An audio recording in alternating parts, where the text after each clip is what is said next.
आम्हाला येथील आम्हाला विशेष येथील लाभार्थी घरकुल लाभासाठी बसलेला आहोत. इथं उपोषणासाठी आम्हाला उपोषणासाठी बसलो आहे. कारण पहिले यांनी चालू ठेवलं बसची यादी चालू आहे म्हणे. बसची यादी तुमचं नाव ड मध्ये आहे. आता म्हणतात ते तुमचं नाव ब मध्ये आहे आणि ड ची यादी चालू आहे. ह्या प्रकार काय आहे? आम्ही 2010 पासून घरकुलचे प्रशिक्षण असून आम्हाला घरकुल मिळालं नाही. आमचे घर पडके आहे.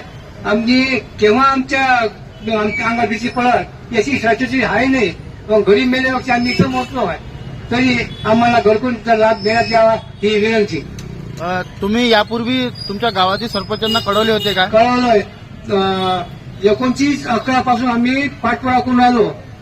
त्यानंतर 17/11 आमसभा झाली. त्या आमसभेत मी संध्याकाळपर्यंत ग्रामपंचायत बसलो. यांनी यादी केली नाही. यांनी घरी बसून यादी केली आहे. म्हणजे नेमकं कुठं कोणाच्या घरी बसून हे यादी कुठं केली हे याचं त्याच माहित आहे. पण यादी ग्रामपंचायतमध्ये केली नाही आहे. त्यानं आपल्या जवळले लोक घेतले आहे. जवळले म्हणजे कुठले? यांच्या जवळले नातेवाईक. याच्या बमोजी याचे नाव नातेवाईक आहे. दमोजी याचे नातेवाईक आहे. एका यादी 2 नाव आहे.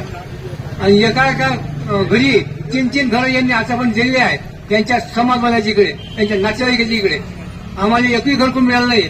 यानं 2 3 घरं एका व्यक्तीच्या कुटुंबात दिली आहे यांनी. आणि तुम्ही यापूर्वी पाठपुरवठा पंचायत समितीला केला होता काय? आणि पंचायत समितीला केला. पहिले ग्रामपंचायतमध्ये केला. ग्रामपंचायतमधून सरपंचाला भेटलो, उपसरपंचाला भेटलो, सचिवाला भेटलो. नंतर बीडीओ साहेबांना आम्ही निवेदन दिलं. नंतर आम्ही DRD श्री देशमुखकडे गेलो.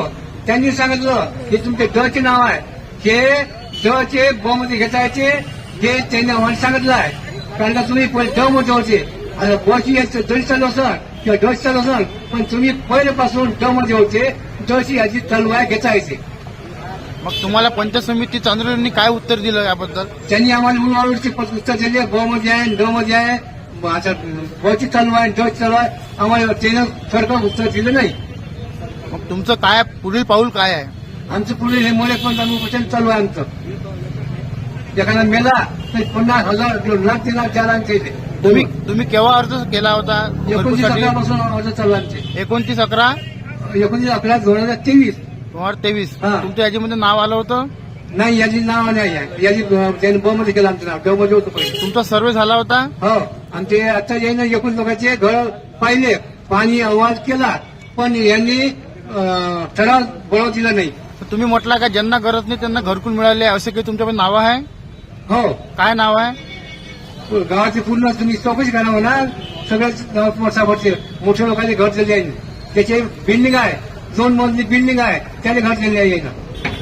पक्के मकान आहे याने घर दिलं आहे. माणसाच्या घरात डावलून पक्के मकानवाले घर दिले आहे. आज थेट पंचायत समितीसमोर आमलावासी आणि परिसरातले काही नागरिक उपोषणाकरता बसले घरकुलाचे. काय सांगाल? आमलावासी घरकुलासाठी उपोषणाला बसले असता त्यांचे निवेदन माझ्यापर्यंत उपोषणाचे आले नाही. त्याच्यासाठी मला याच्या आधी ते पंचायत समितीमध्ये चर्चा करण्याकरता आले असतात मी आमला इथे पंचायत समितीचे विस्तार अधिकारी मेश्राम साहेब यांची टीम आमल्याला पाठवली होती आणि त्यांच्यासोबत चर्चा करून त्यांचा मार्ग त्यावेळेस मोकळा झाला होता. त्यावेळेस ते उपोषणाला बसले. त्यांचं निवेदन माझ्यापर्यंत आलं नाही.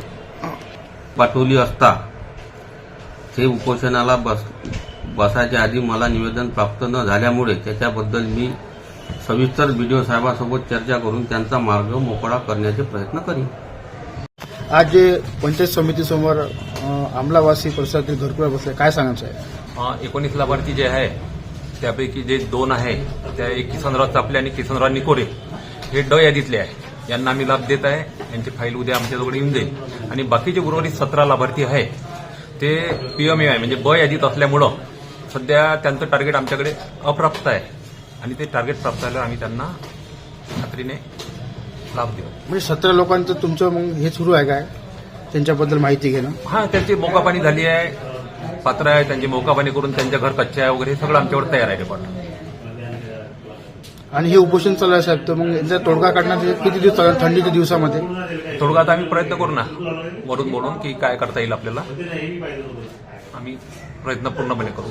त्यांनी उपोषण मागं घ्यावं आणि आमची पण म्हणजे त्यांची जी यादी आहे त्यानुसार त्यांनाही म्हणजे समजून घ्यायला पाहिजे त्यांनी वस्तुस्थिती, आणि ज्यांना खरंच देत आहे ते आम्ही त्यांना देऊन राहिलो ना, ड मध्ये जे आहे त्यांना देऊनच राहिलो. आम्हाला असा कोणालाही वगळण्याचा किंवा हे करायचा काहीच हे नाही.